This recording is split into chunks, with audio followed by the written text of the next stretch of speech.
2019 में हुई ये घटना ने पूरी मुंबई को दहला दिया था। नमस्कार, आदाब और सत श्री अकाल दोस्तों, मेरा नाम IK3 है और मैं आपको क्राइम की कहानियां सुनाता हूं। मैं जो कहानी आप लेके आया हूं, शायद उसे सुन के आप लोगों का दोस्ती से विश्वास उठ जाएगा या किसी से आप लोग लेन देन करना बंद कर दोगे। Workers cleaning this septic tank in Virar's Bachrach Paradise Society shocked to find pieces of human flesh. Immediately, they informed the police, who began an investigation and made the startling discovery. Mumbai के विरार पश्चिम में स्थित है global city और यहाँ पे एक society जिसका नाम है पैराडाइज, जिसमें बहुत सारे फ्लैट बने हुए हैं और इन फ्लैटों में सैकड़ों लोग रहते हैं। बात है 20 जनवरी 2019 की। इस सोसाइटी में रहने वाले लोगों को अचानक नीचे से एक बदबू आ रही थी और बदबू इतनी तेज थी कि उसके पास रह पाना, वहां पे खड़ा हो पाना भी मुश्किल था। वैसे तो ये बदबू पिछले 2 दिनों से आ रही थी, लेकिन धीरे धीरे ये बदबू बढ़ती जा रही थी। कई दिनों से बदबू की वजह से लोग अपनी नाक बंद करके वहां से जा गुजर रहे थे। उन्हें ये तक नहीं पता था कि यह दुर्गंध आ कहां से रही है। जब उस सोसाइटी में रहने वाले लोगों को बदबू बर्दाश्त नहीं हुई तो उन्होंने गार्डों को बुलाकर बदबू कहां से आ रही है चेक करना चाहा। गार्डों ने सोसाइटी में चारों तरफ इधर उधर देखा कि कहीं कोई बिल्ली या कोई कुत्ता तो नहीं मरा है, पर गार्डों के हाथ खाली थे, उन्हें ऐसा कुछ भी नहीं मिला। 20 जनवरी की दोपहर तकरीबन 11 बजे सोसाइटी के लोग वहां पे इकट्ठा हुए और ये पता लगाने की कोशिश में जुट गए कि आखिर बदबू आ कहां से रही है। थोड़ी देर की कोशिश के बाद उन्हें यह पता चल गया कि बदबू कहीं और से नहीं, बल्कि सोसाइटी में जो सेप्टिक टैंक है उसके चैम्बर से आ रही है। इस फ्लैट के टॉयलेट का पाइप बंद है, ये पता लगाने के लिए और उसे खुलवाने के लिए सोसाइटी के लोगों ने 2 सफाई कर्मियों को बुलवाया। सफाई कर्मचारियों ने चेक करने के बाद ये पता लगा लिया कि सोसाइटी की जो सी विंग है उसमें जो फ्लैट है उसके सेप्टिक टैंक में से ही बदबू आ रही है। शायद वो बंद है। सी विंग में टोटल 7 फ्लैट थे और उन्हीं का पाइप शायद नीचे से कहीं बंद हो गया था।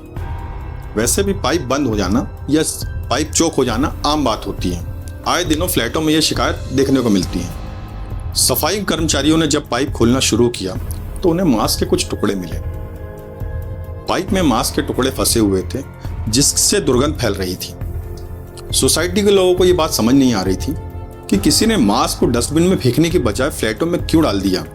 जब पाइप में मांस के टुकड़े ज्यादा मात्रा में निकलने लगे तो सफाई कर्मियों के अलावा सोसाइटी के लोगों को भी ताज्जुब हुआ और वहां पे शक होना लाजमी भी था।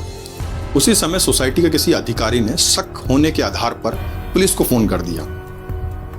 पुलिस को जानकारी जैसे ही मिली, पुलिस तुरंत मौके वारदात पर पहुंचती है। जब पुलिस ने भी पाइप में फंसा हुआ मांस के टुकड़े देखे तो पुलिस को भी बहुत आश्चर्य हुआ। इसी दौरान उन्हें मांस में इंसान के हाथ की 3 उंगलियां भी दिख गई।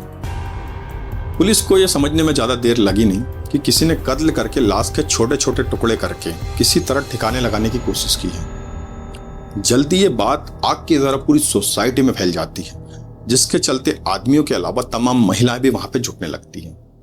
चूंकि मामला एक सनसनीखेज था, इसलिए इंस्पेक्टर ने बाकी अपने आला अधिकारियों को भी मौके वारदात पर बुलवा लिया। पुलिस कंट्रोल रूम में जब यह सूचना प्रसारित होने लगी तो तुरंत क्राइम ब्रांच की टीम भी मौके पर पहुंच गई। पुलिस ने मांस के सारे टुकड़ों को अपने कब्जे में ले लिया। पुलिस की समझ में यह बात नहीं आ रही थी कि जिसकी हत्या की गई है वो इसी सोसाइटी का रहने वाला है या फिर कहीं बाहर का है। जिस पाइप में मांस के टुकड़े मिले थे वो पाइप सी विंग के फ्लैटों का था। इससे ये बात साफ हो गई थी कि कत्ल इसी विंग के किसी फ्लैट में किया गया है। सी विंग में टोटल 7 फ्लैट थे। पुलिस ने ज्यादा देर ना करते हुए फ्लैट को चारों ओर से घेर लिया ताकि कोई भी पुलिस की मर्जी के बगैर अंदर या बाहर ना जा सके। पुलिस ने ज्यादा देर ना करते हुए फॉरेंसिक एक्सपर्ट टीम को भी बुला लिया। पुलिस तलाश करते करते फ्लैट नंबर 606 में पहुंची। वो फ्लैट बाहर से बंद था।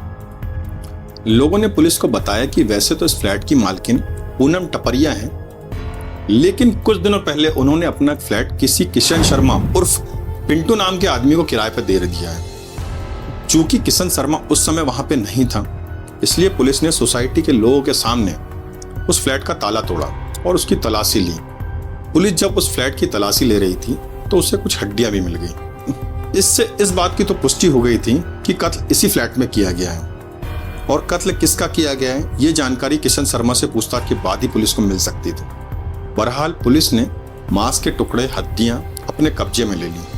थोड़ी कोशिश करने के बाद पुलिस को किशन शर्मा उर्फ पिंटू का फोन नंबर भी मिल गया। चूंकि वो कहीं फरार ना हो जाए, इसलिए पुलिस ने बड़े रेलवे स्टेशनों पे, हवाई अड्डों पे और बस अड्डों पे पुलिस की टीमें भी निगरानी के लिए भेज दी। इत्तेफाकन से पुलिस ने उस नंबर को डायल किया और वो नंबर लग भी गया। पुलिस ने अपनी पहचान छिपाते हुए उसे किसी बहाने से एक जगह मिलने के लिए बुलाया। उसके हाँ कर देने के बाद पुलिस ने अपनी टीमें वहां पहुंचाई। आरोपी जैसे ही वहां पे पहुंचा, सादा लिबास में मौजूद पुलिस ने उसे दबोच लिया।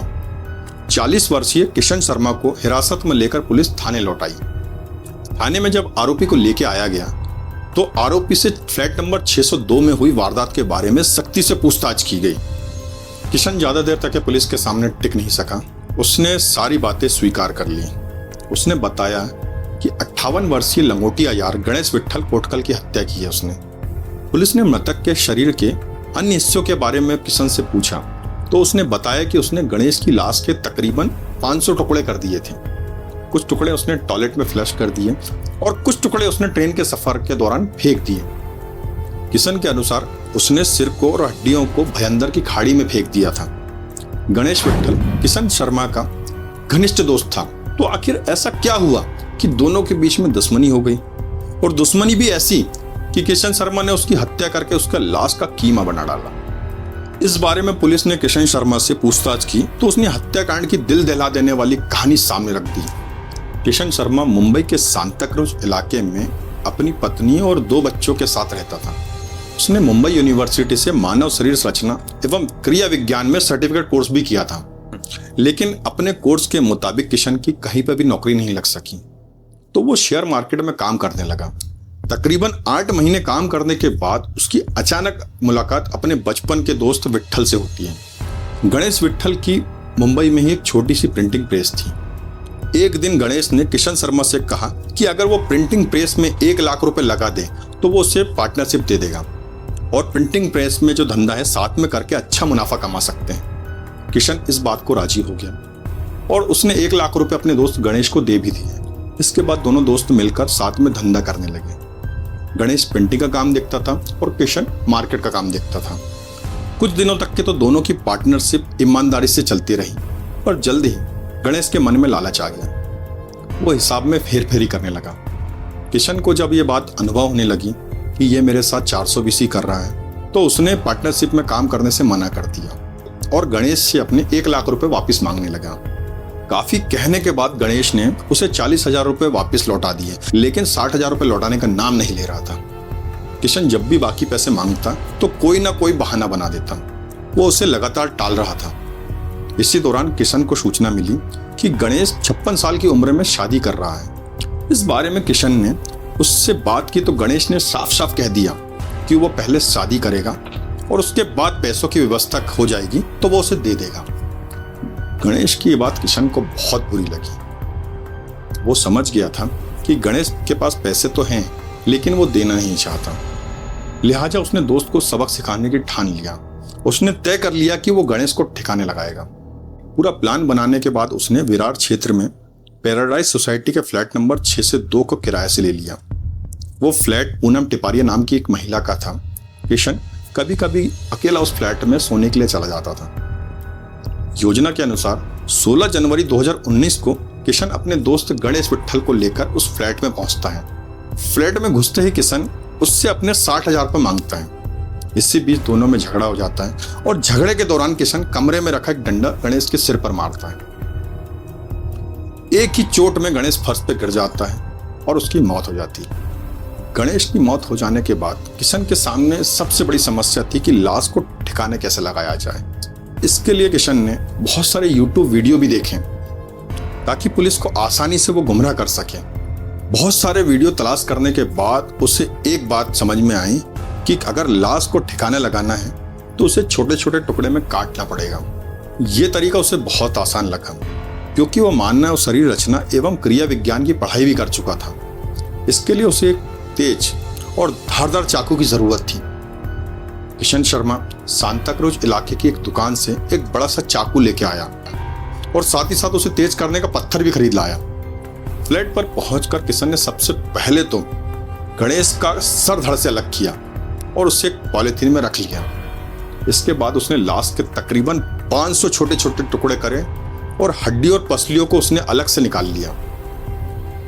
वो मांस के टुकड़ों को समय समय पर टॉयलेट की फ्लैश में डालता रहा और सर और हड्डियों को उसने भयंदर की खाड़ी में फेंक दिया। कुछ हड्डियां उसने पॉलीथीन की थैली में भी भर रखी थी। वो ट्रेन में जाता और रास्ते में उसे फेंक दिया करता। इसी तरह उसने मृतक का फोन भी ठिकाने लगा दिया। उधर गणेश कई दिनों तक के घर नहीं पहुंचा तो उसकी बहन को चिंता हुई।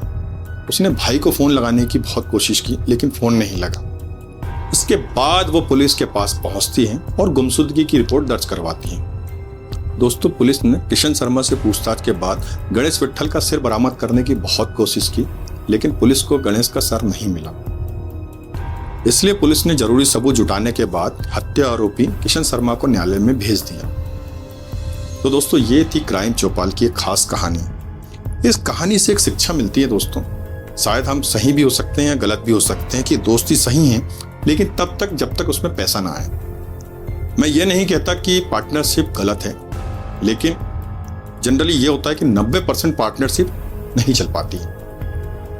तो दोस्तों, ये थी क्राइम चौपाल की एक खास कहानी। वीडियो अगर आपको और स्टोरी अगर आपको पसंद आती है तो प्लीज़ इस वीडियो को लाइक करने के साथ ही साथ चैनल को भी सब्सक्राइब करें। दोस्तों, मेरा हमेशा की तरह आपसे निवेदन है कि आप जिस भी शहर से इस वीडियो को देख रहे हैं तो प्लीज़ कमेंट बॉक्स पे अपनी लोकेशन जरूर बताएं। तो आपका दोस्त, आपका होस्ट अपने शब्दों को विराम देता है और बहुत जल्दी मिलता है आपसे एक नई कहानी के साथ। तब तक अपना ध्यान रखिए।